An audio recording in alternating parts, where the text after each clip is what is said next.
Já são 16 horas e 3 minutos e verificamos que não há número nem quórum para qualquer deliberação no âmbito do Senado, uma vez que estou tomando conhecimento que as lideranças estão reunidas no gabinete da presidência. E esta é a razão pelo atraso do início da ordem do dia. Mas eu queria aproveitar este período para falar sobre um assunto que me perguntam muito, por onde ando.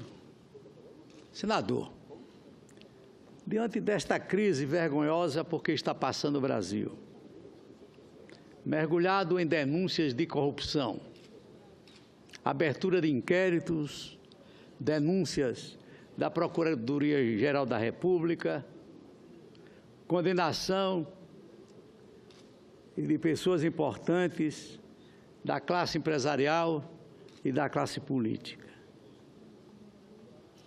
E o Brasil, o Congresso Nacional, digo melhor, não tomará nenhuma atitude, por menor que seja, pelo menos uma mini reforma política, para diminuir, reduzir o sangramento da classe política, porque está passando neste momento.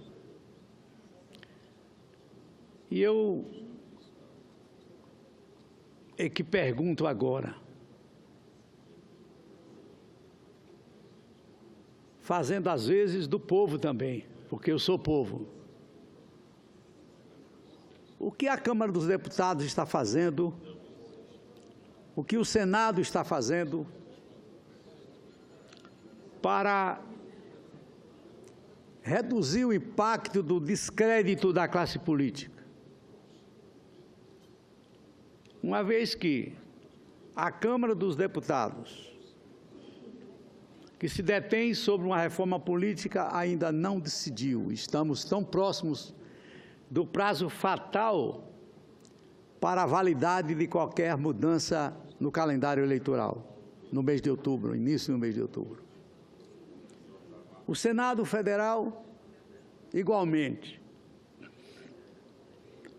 O que essas duas casas estão fazendo de forma mais acelerada, de forma mais urgente, para que possamos dar uma nova cara às eleições de 2018. Pelo menos, pela calmaria que nós estamos sentindo neste aspecto, pouca coisa haverá de vir em matéria de mudança no plano das regras eleitorais.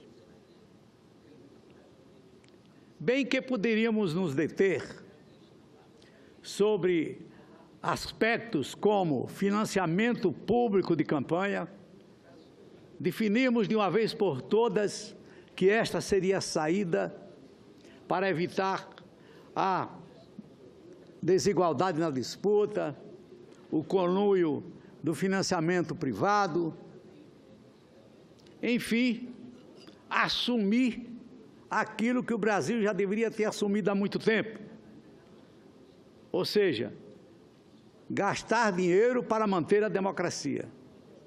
Porque do jeito que estava, era o seguinte: a empresa gastava dinheiro para, entre aspas, manter a democracia e os seus interesses privados, e mantinha o parlamentar federal ali sob controle em função dos reais interesses das empresas. Então, vamos assumir que a questão de financiamento privado não dá certo, porque estimula a corrupção. Bilhões e bilhões aí foram desviados, e se dizia que era financiamento privado, quando na realidade uma grande parte não era financiamento privado, era propina mesmo, conforme denúncia do Ministério Público e aceitação também pela Justiça Federal do nosso país. Vamos assumir, então, o financiamento privado não presta.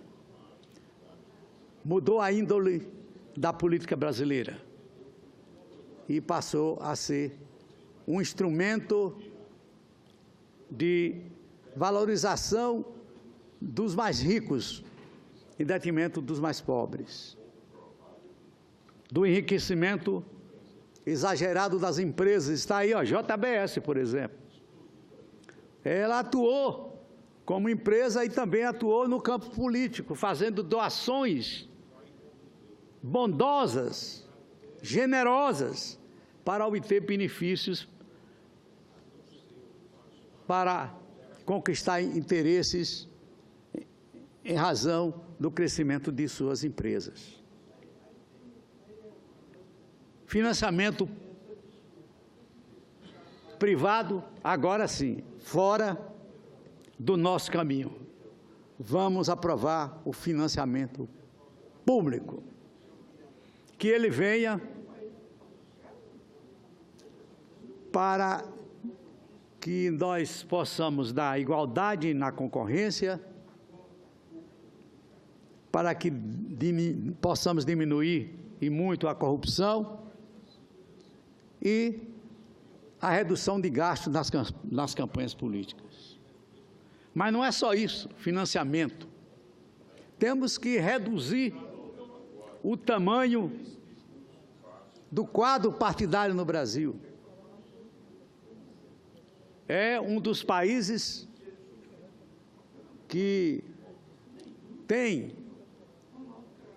uma pleiade de partidos políticos registrados no Tribunal Superior Eleitoral, em mais de 35, com atuação na Câmara dos Deputados, com atuação no Senado Federal, partidos pequenos, alguns são partidos de aluguel, vendem as suas siglas, vendem seu tempo de televisão, e essa permissividade existe no Brasil e muita gente fecha os olhos durante o período eleitoral. Então, cláusula de barreira seria o remédio, ou cláusula de desempenho, para a redução dos partidos políticos. Aliás, eu quero abrir um parênteses para dizer que nós não conseguimos a redução de partidos políticos em função de uma decisão do Supremo Tribunal Federal, uma decisão que repercutiu, sem dúvida alguma, na feitura do modelo atual de financiamento privado, de financiamento para as campanhas e de crescimento exagerado das siglas partidárias.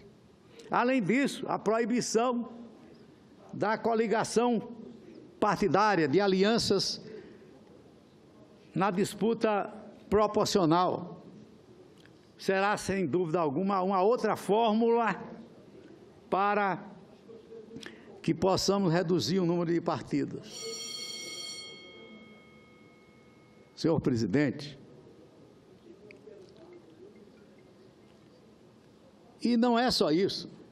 Poderíamos pensar, diante da crise persistente que vive o regime presidencial no Brasil, adotarmos o quê? O semipresidencialismo. Mas antes eu gostaria de falar, Vossa Excelência gostaria de me concedesse mais algum tempo, senhor presidente, devido ao pequeno número de oradores inscritos. Antes eu gostaria de falar sobre o recall. A Comissão de Justiça amanhã vai se debruçar sobre uma PEC da minha autoria, relatada pelo senador Anastasia, de Minas Gerais, do PSDB de Minas Gerais, que trata da destituição de mandato eletivo pelo voto do povo, que, a meu ver, é uma saída, sem dúvida alguma, para um país como o Brasil, que vive eternamente em crise política. O recall é diferente do impeachment. uma vez que um determinado número de eleitores, vamos dizer 10% do eleitorado do Brasil, pede uma nova eleição para avaliação do mandato, digamos, do presidente da República. E essa avaliação é feita diretamente pelo voto da população. E, afinal, o semipresidencialismo, o que seria? Seria um regime parecido, semelhante ao adotado na França, onde o presidente tem um mandato fixo, lá é de 6 anos, mas o parlamento pode ser destituído em momentos de crise e o primeiro-ministro ser trocado, que é quem toca o governo, na realidade, por um outro primeiro-ministro. Aqui no Brasil, quando incide uma crise, quando acontece uma crise, só tem um remédio: é o impeachment ou a gente aguentar o presidente 4 anos de mandato para que ele chegue a seu final de bem ou de mal com a população. Por isso, senhor presidente, eu queria finalizar dizendo o seguinte, que a crise é a maior de todas que nós assistimos no Brasil. Crise política, crise ética, crise institucional, e não se fala em adotar com rapidez medidas saneadoras no plano das eleições presidenciais, que vão acontecer no próximo ano. E presidente, se nós não chegarmos a uma finalização até outubro, até o início de outubro deste ano, nós vamos enfrentar as eleições de 2018 com o mesmo modelo que deu nisso que está dando. Esse é o alerta que gostaria de fazer ao povo brasileiro, notadamente ao Congresso Nacional, aos senadores e deputados, nós que temos a responsabilidade da condução de mudanças no plano legislativo visando as eleições de 2018. Agradeço a Vossa Excelência, senhor presidente.